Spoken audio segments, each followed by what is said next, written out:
So come on in, take a sip, let's wind down. It's time for the Friday Guardian, and it's just amazing. And today we're doing it with a Finca de la Vega 2023 Tempranillo.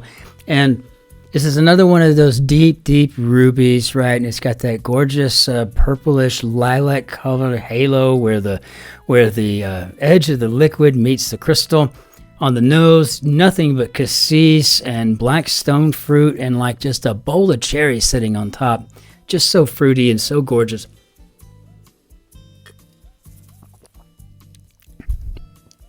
I would say, equal on tannins and acids. This would be pretty much great with any red meat. Maybe good with pork too. And I would definitely say probably around a 13 or 14% alcohol. So it's a little bit higher on the alcohol, and you can kind of taste that coming through, but it's just a well-finishing wine. And if you can get your hands on one of these, again, for around 10 euros a bottle, you can't really beat it. And it's Friday. And I want to finish this grid, get them uploaded. I'm going to go across the street before it gets too late, because it's only 4:45 right now in the afternoon. That means I have time to go do a little stocking up at the little grocery store right across the street. So we'll hop into our grid here and see what we've got. We got the quick crossword number 1791. And will the Yank get a three-peat? Or will he get a Yank slap? These are the questions. Namaste. Let's just see what we got here, right? So having the necessary expertise will feed quail. 4 and 9. I don't know. I'm going to assume. I mean, I think I know. I think it looks like it's going to be well qualified. Does that mean it's going to be? Not one bit, but it's a place to start. So let's see what we got. Bundle of notes could be a wad. That's definitely a Yankism as well. Honor. Oh, wow. Ooh. Let's see what we got here. Hoax at 3 and 4. So with that L, I'm going to go with a term I've learned in The Guardian, a leg pull. Remember the first time I didn't get it because I didn't know that exists. We've always said in the US, you're pulling my leg, right? But yeah, I never heard it as a leg pull. But I dig it. I'm all about it now. So give up could be to quit. Now I feel pretty good now about well qualified. Let's see if we can do something about 4 down regardless at 6. Oh, is it going to be anyhow or anyway? It could be something else too. I'm just thinking that's where we're going to go. I'm going to go with anyway to start. Why did I just do that? Oh, come on, Christopher, please. I always think I'm in the different way. Okay, now, finally. Honor could be... It could be dignity, as in describing honor, or it could be dignify, as in action to honor. And I don't know which one it's going to be, and this is not fair. Nothing's fair. I get that. So... dignify, dignity.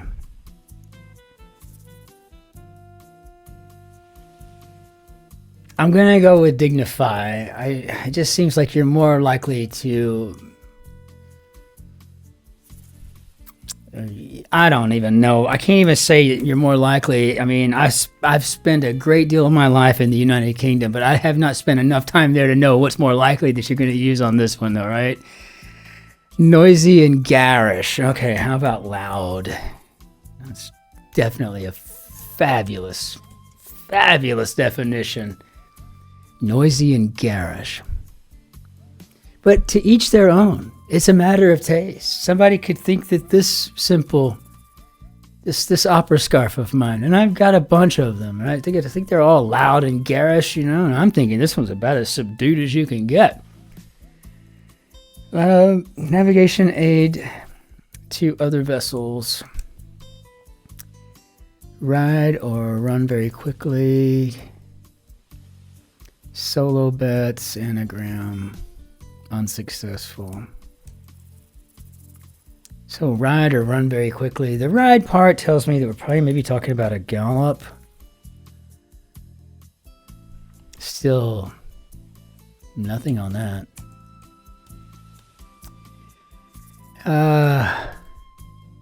Well organized at 8. Plot in the churchyard could be a grave. So then maybe well organized could be together. Like having it together, right? Not so great. Deliberate or deliberate. Campaigning, organization, pursues, groper. Anagram for the latter. Pursues, groper. Campaigning organization. That probably makes sense more often than not these days when you think. Wretch could be to heave. Unsuccessful. I guess it could be bootless. And I guess our navigation aid to other vessels could be a lightship, which is also something that's just very British. You would not see that being used in just everyday American English. It looks like that bottom, it could be maybe a pressure group. I don't know. Not so great. Maybe lesser. I know if you've gotten to understand my mannerisms, you know when I start kind of talking softly to myself, it's because I'm losing any sort of moxie or confidence that I had, right? You know, like, oh, well qualified. Oh, must be a leg pull. Must be quit. Must be anyway. Oh, yeah, look at me. Great. And all of a sudden, what? Yeah, and then all of a sudden I get real quiet. Like, I don't want you to hear that I might be saying something wrong because I don't know what I'm doing. That's what it boils down to. Okay.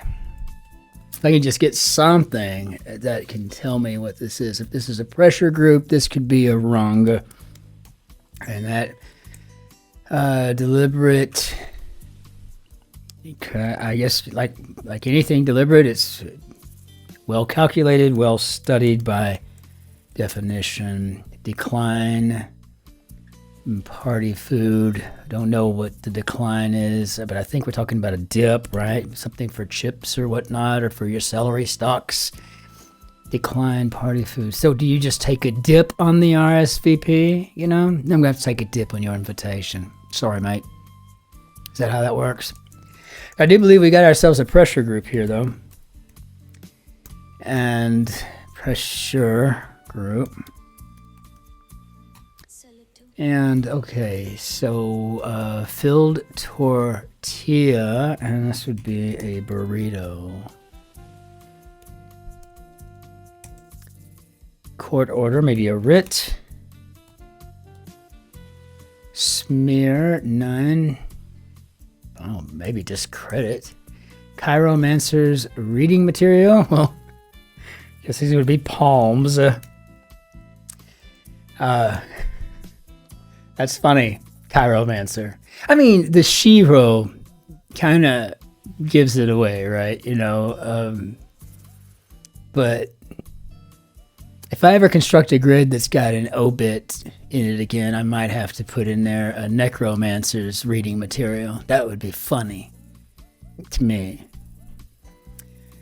Unseemly, maybe improper.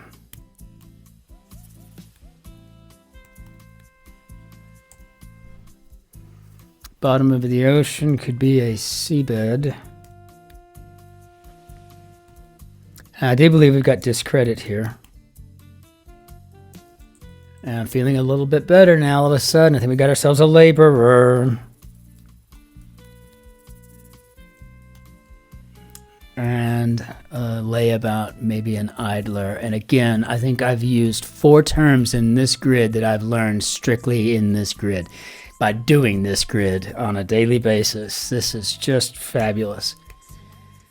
Okay, so yeah, I mean, this could be my three-peat. This could be the day that I actually get the trifecta, that I triumph, that I gain my triumvirate. I don't know, Neil, do you know any more tri-words? Let's see what we got here. Let's just do this a few times. Okay. I think I did okay, but if I missed something, by all means, crush my existence, crush my spirit, let me know. Otherwise, I feel pretty good about it. And all of a sudden, get a little bit louder now that I'm a little bit more confident about it. I'm familiar with Lightship because of just my time in the UK, especially being around the British Navy and the British Army, doing a lot of ferry crossings and so on and so forth, and being an avid reader of all things British literature. I would have not known. That's from learning, just being an English major. Bootless is also something from just reading. This is something that you can expect Ian McEwan or Sir Martin Amis to have used. Pressure groups, we've got them in the US as well. That's nothing new there. But the idler, that's just not something that I would have ever considered. I didn't know what a dip was on the declination, but I knew what it was on the party food. So I agree. I think I can take credit on at least part of that one. But yeah, there's just a lot of things here. Like, for example, the leg pull. I did not ever use that term before I did the Guardian grid.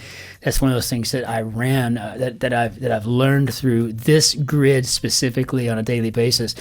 And now my family's even just using these terms all the time. My parents still use the term Barney to talk about an argument and so on and so forth. And Buggins' turn. In fact, I was just using that yesterday, as a matter of fact, because, well, it came up. I had an opportunity to use it, but in the ironic sense. And so, yeah, it was just really awesome stuff. But I'm sitting here, I'm completely soaking this up because it's just an amazing feeling. And it was the first time for everything. So, wow. Okay, let's bring down our Benny Adieu, and let's go ahead and cut this short before I ruin something. It's just been an absolute pleasure. I'm so glad you came in, you had a sip, and you wind down with me. My name is Christopher, and I'm delighted you came in and to solve this puzzle with me. This was an awful lot of fun. I learned so much from this community. I love both of them, and I like how we're all under one roof. You know, I was approached recently about maybe doing a daily mini German cartoon or a German crossword, and I thought that would just add too much confusion. Right now, it seems like it's a really nice marriage on this channel. It's very clear if there's a Guardian or a New York Times grid up, and everybody can kind of see that, and they can go with it, and they can watch the one they want. A lot of you watch both, and man, I really do appreciate that too. I mean, I just think it's so cool, though, that, you know, that we've got really the two cities on the planet, right, you know, that are most synonymous with English, right, London and New York, and all of the different tributes from art and science and literature and, you know, philosophy, the history. It's just an amazing process. So I really like having our two grids, and I really like having a seat in this community with every one of you, and so thank you for all that. Until I see you tomorrow, ich wünsche Ihnen einen schönen Tag noch. Auf Wiedersehen. Tschüss, Servus, Grüß Gott, ciao, Cin-Cin, and Cin-Cin Toodle Pip. We'll see you on the morrow. Just be good to your friends, families, neighbors, all that good stuff, but especially nice to that person behind you in the queue. Be well out there. Cheers.